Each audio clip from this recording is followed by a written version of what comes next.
Hello, welcome to March 23rd, 2022.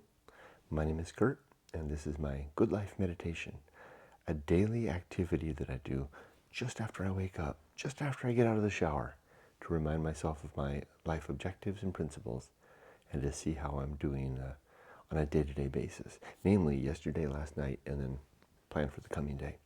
So let's do this. Yesterday and last night. Slept really good last night. Only woke up a few times and only briefly, which is really interesting because this is midweek, and this is like several days now in a row. Like, is my insomnia maybe letting up a little bit? Wouldn't that be nice? Do I sense a pattern here? I wonder what's changed. Work is a little less stressful, that's for sure. I think I've entered into more of a routine now with the big project, with this big scary project. So, and the other project is definitely more of a routine. And the third one, well, I had a test sample on that, so that's good too. And then I'm just having so much fun. Yeah, it's good. It's a good time of life. Yeah, and I actually am having fun. I keep reminding myself that I don't know how to use the principle of fun, but I think I'm doing better with that. So, well, good. And then yesterday, good solid day of work. Man. Although I do have to watch out. This is the second week in a row that the big boss has reached out to me, and when I wasn't immediately available. I spend so much time sitting at my desk at the ready, and it happens to be like yesterday. I went out, Yumiko and we usually take a lunch break from 12 to 1. And I had meetings that did one meeting had gone to 12:15, and I really need that hour. I need that hour to be able to make the walk to the dog park together, come back, make my lunch, have lunch, and be back at my chair. It's very important to me to do that, to do it within that time. I don't like to not be at my desk when the stopwatch goes back on, so to speak, even though no one's watching. And then at 1 o'clock I had a meeting, so I told Yumiko, I really don't think we're gonna have to rush. She said, why don't we go afterwards? And so good idea. So I went afterwards, and of course so that was like 2 o'clock, so like 1:30, like 1:30, I would have been back by like 1:45, something like that too. And of course the big boss wants to talk to me while I'm out walking, right? I only missed it by 10 minutes still. And that happened last week too. So I really need to, come heck or high water, be at my desk during the hours of work, especially now that we're working from home. I'm very good at that. That's not an issue at all. Working from home I'm more productive than I would be at work, and I'm at my desk, and I'm really working hard. But it's more visible if you happen to be someone needs you and you're not there at a time that suspiciously should be work time, right? So, how would I list my principles to that end? Well, one was the bullseye aim, right? Shooting for the mark and kind of missing. The other is the principle of nature. Yeah, that's it.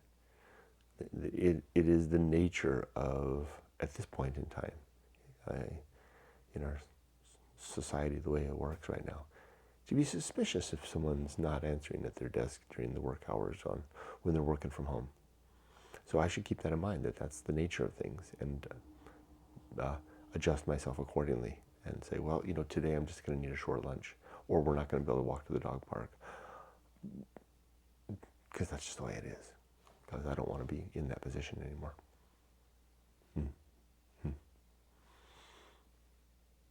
The good life. 7 objectives, and these are: number 1, to always have my life in a settled state, so that if I die, my wife and daughter are going to be as well off as I can possibly make them. They know that I love them. Everyone, none of my relationships are in sour state, except my mom, which is in a perpetual sour state for the last, 35 years. It's in as good a condition as I can make it, right? Continue to reach out to her. the nature of things, right? Principle of nature. And then my life's work, my book, Going Alone. It's all done, and it's sitting on a little shelf here. If I die, Yumiko, I don't know, Emily will find it and stuff it under her bed. And maybe 20 years from now, and she has kids, she'll remember. Who knows? Maybe one of her kids will read it when they're a little older. Then my mission will be complete. Objective number 2 is to make good use of time, to not waste my time, and effective use that actually is not just moving forward, but engaging. How do I describe that? It's fortifying efforts, not just filler efforts. Like, for example, at work, doing work that is not just checking off a checkbox, but really good work. And I think I do. I think I do really good work at work, best work of my life. Sure, it's a little harder when you're 58, almost, than 35, but I'm more mature and far more in control of myself and on my game and mentally sound than I was when I was 35. So yeah, good and effective use of time at work, really good. And I think I'm doing pretty good on the life side too, but I have to keep that up. A lot of this is because I work at this every day. Number 3 is to cultivate good emotional reactions. I think I'm doing pretty good with that. Next is to perform good actions, just do good things throughout the day. Where good is defined as activities that promote the well-being of thinking creatures. All creatures in general, but particularly the thinking ones, the ones that can suffer and know about their state in more cognizant ways. Next is recognize my true limits and my true opportunities, so that I'm keeping within the lane lines where necessary, where prudent, that's the right word. There was a word. I started to use another word lately. Maybe I can fish that up.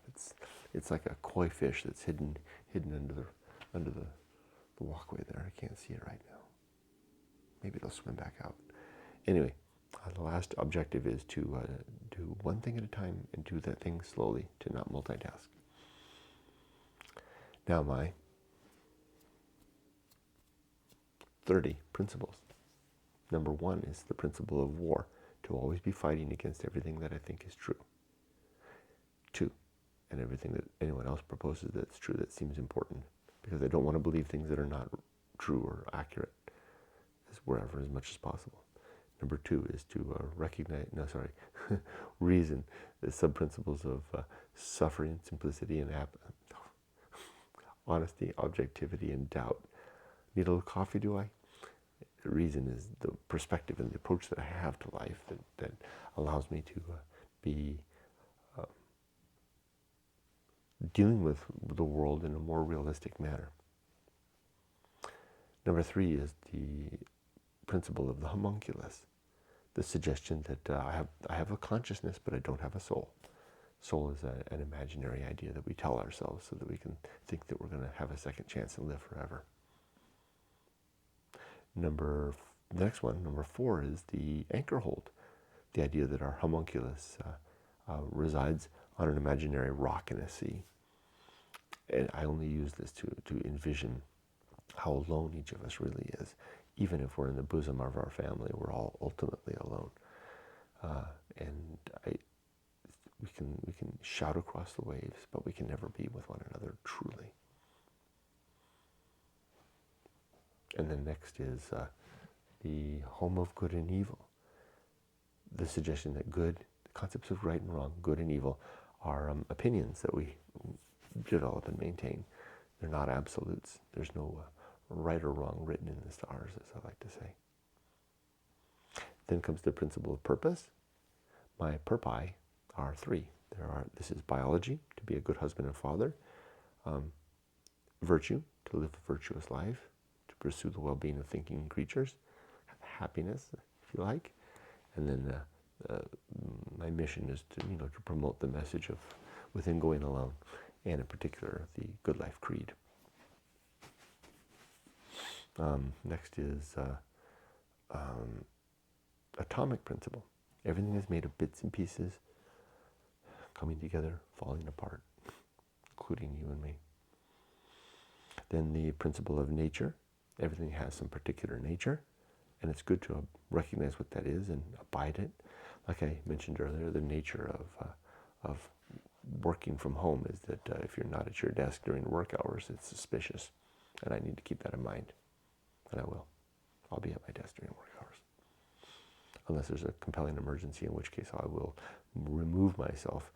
I will let my supervisor know, and I will put an out of office note on my autoresponder so that people know. Got to do it right. The next one is the pirate ride. The proposition. I already talked about that one. And then I talked about the nature, and then pirate ride, and then maturity. The suggestion that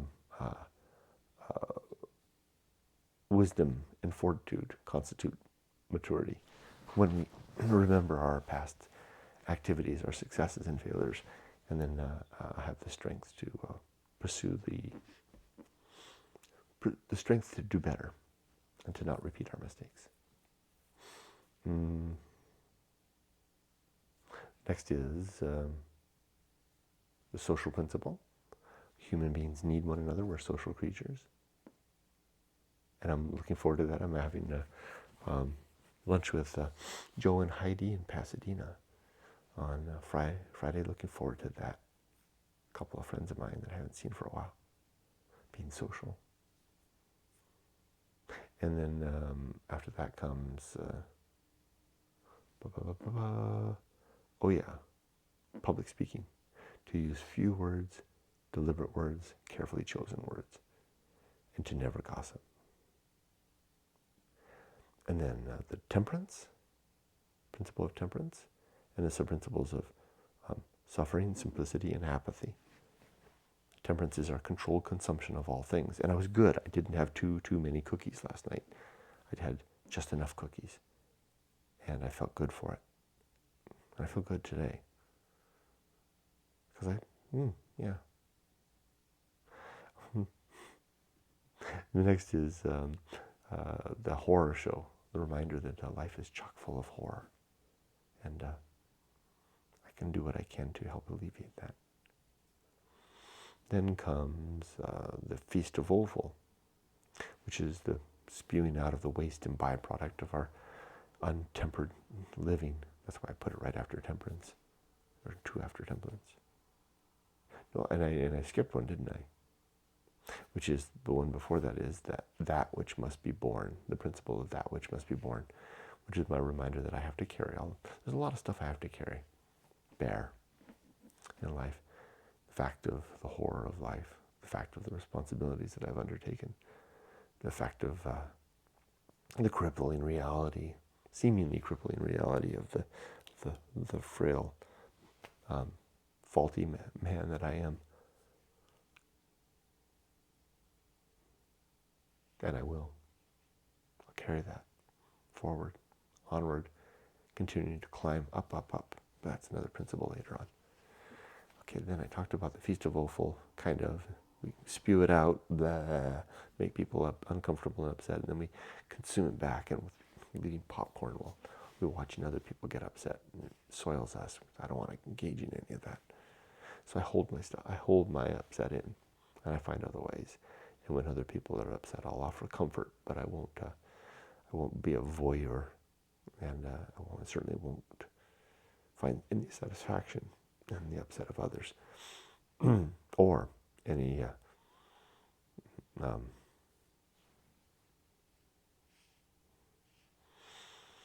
like if someone's road raging at me on the road, I won't reply in turn. I'll simply try to find a way to move away from and around that. I think you get the thing. It's like a kung fu thing. Okay, now I think I know where I am. And then the principles, two principles together, distraction and agency in the great indifference. Distraction is the principle that suggests that we spend our lives distracting ourselves from a lot of reality. We do this through our work and our play and the gossip that we're engaged in, our hobbies. Religion is a great distraction. And the thing we don't want to see is the fact that there appears to be no God, that the universe is a dark, empty, swirling void with a little bit of life here on this one planet so far that we know. And that's a terrible, scary thing, because it makes it seem like we're on our own and there's no afterlife. And a lot of us don't like that idea, so we distract ourselves with otherwise. Next comes the best seat in the house. To not want to be anyone else, be anywhere else, or be doing anything else, but to be okay with who I am, where I am, and what I'm doing right now, right here, right who. Then comes the Path of Wildness. It's easy to find. It's the course of a stream. It's leaves blown in the wind. It's a beast trudging through the brush, and the direction of our first inclination. The Path of Wildness is a way to break out of a stale life and into a new life, to push into a new path, to add a new chapter. Yumiko and I are in the process of doing that now, as we prepare to see our daughter finish her college years and start her own life. Yumiko and I will retire and head off into our own next chapter. Very excited for it. Going to return to Japan. Next comes the risk of avoiding risk. The surface level activities in life that we can attend to are, as adults, our education, our job, career, spouse and family, home and security. There's lots of, all of society is set up to do that. Lots of institutions to help us along the way. The deeper risk is spending time and taking challenges and risks to find ourselves and to live that life of that personal life of exploration. I call that the risk, and the deep level risk. And the risk of avoiding risk is that if there's risk inherent in not going for that deeper level risk, because it's easy to go for the surface ones because everyone encourages us to do that. With the deeper one, sometimes there's little encouragement or even active discouragement towards that end. That's a risk, because if we feel inclined to do that at a young age and we don't, it'll likely haunt us later. The next principle is sin and damnation. The sins in my worldview are 8. These are falsity, being untrue, credulity, believing something too easily, anything too easily, too readily. I mean, mundane propositions are it's fine to believe that. If someone tells you they like chocolate over vanilla, I can believe that just fine. I don't need much proof, any proof. They tell me, however, that if the wine they drink turns into the blood of Christ, I'm gonna need a little convincing on that one. Hope, even though hope is a form of happiness per Dr. Johnson, I find hope alone to be almost the word that comes to mind is inert. It's like it doesn't have anything to it. It's just like a pretty stone sitting there. It doesn't really do anything, right? It's not really a good tool. Hope, when married to some sort of action or motivation or force or will, then that's something different. But then it's not hope anymore, right? It's motivation, or it's will, it's action at that point. So hope alone is a sin, because we can while our whole lives away hoping for things, but we never take any action to make them true. Faith, that's a big one. Faith is a sin in my worldview, as faith is believing something on the evidence that we hold the belief, which is no evidence at all. It's a convenient way to get us to where we want to be without actually doing the hard work, showing our effort. Superstition is another sin. It's an easy one to avoid, right? Because it's almost categorically nonsense. It's also a form of distraction, the aforementioned distraction.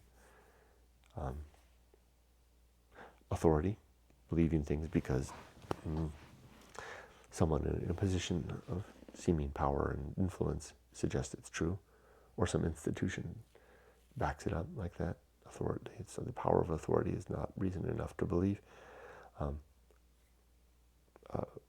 Dogma, believing something because, wow, it's how people have always done it. And look at that big building, and look at the giant book they've got, and well, fancy clothes.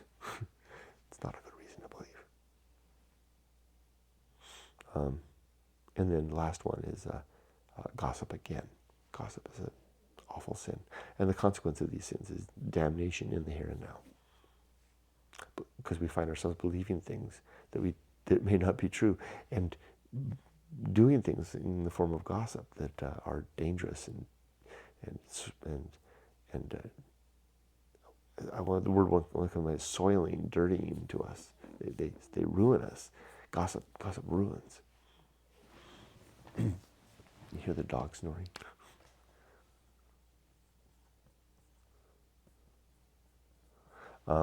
Next is complete oblivion. When we die, since it seems there's no afterlife, we will not have any reunion with the ones we left behind, or the ones that died before us. If we can't have any reunion, there's no chance to reconcile. And if there's no God, then there's no chance for justice in the afterlife.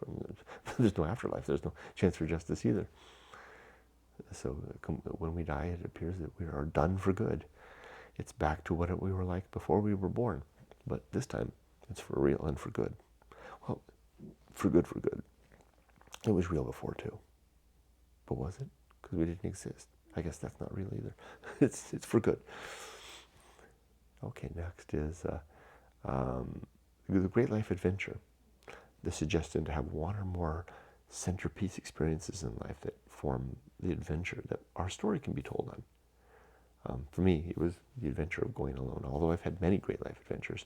I've had many life adventures, but that was my big great life adventure, was the going alone experience.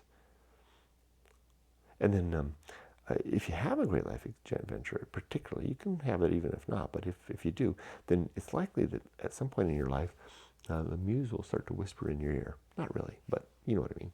The inspiration will come and you'll want to record something about your life. I call that the season of philosophy.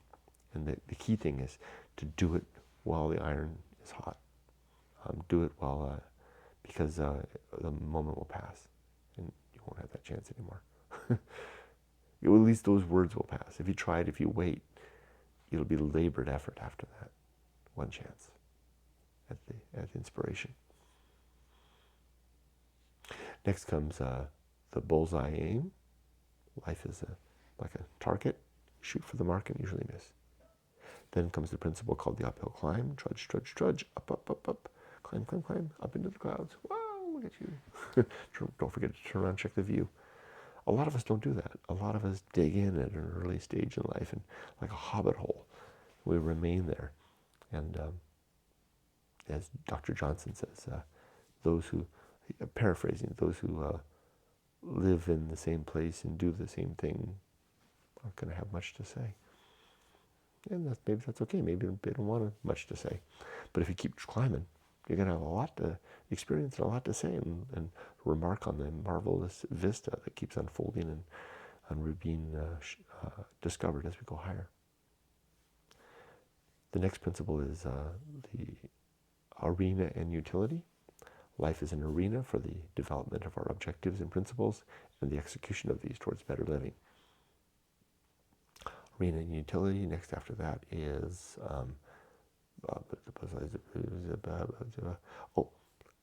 nothing is enough. Less is better. In almost all cases, absolutely. And then the principle of fun is the last one. Reminder to have a good time. That's my good life creed. Now, let's move on to today. Today's an average day.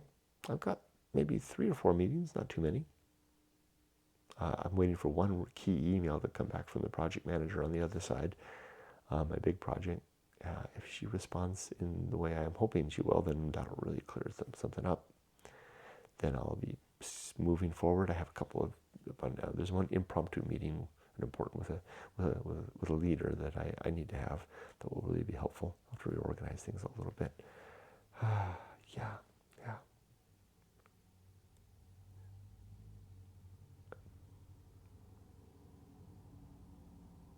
That's about it. Look forward to lunch with the wife and a dog walk, and then a walk in the evening. Yesterday I broke into the golf course. I noticed, I can see the golf course from the backyard. Our yard butts up against it. And in the evening, there's a marshal in a little red golf cart, and it says Marshall right on the front. And his job is to, all day long, he patrols the golf club, just kind of keep in order. And I noticed yesterday, he's the one that comes around and picks up all the flags at each of the holes. And there's a hole right outside our house. And I noticed over the weekend that he was, because daylight savings changed a little bit. There's still a lot of light in the evening. Excuse me. I sometimes see people walking the golf course, and I've often wondered if he'd shoo them away. Anyway, long story short, I saw him going around picking up his stuff, and he'd just letting people go. There were people walking. There was a guy walking his dog. There was another woman with her kid on a little bike, and there were 4 teenage boys fishing in the lake. And the marshal just went on by, and I went, well, okay, well, I guess that's how it is. I guess they don't mind if you want to go saunter around on the golf course after dark, after they close. So yesterday I took the dogs and we sauntered through the golf course, had a great time. It's easy to get in, and I think that's going to be our new dog walking thing. And it is beautiful. It's like a nature preserve in there, especially around the water area. So that was fun. So maybe Yumiko will go with me. We'll see. All right, that's it. Have a good day. Be safe, but not too safe.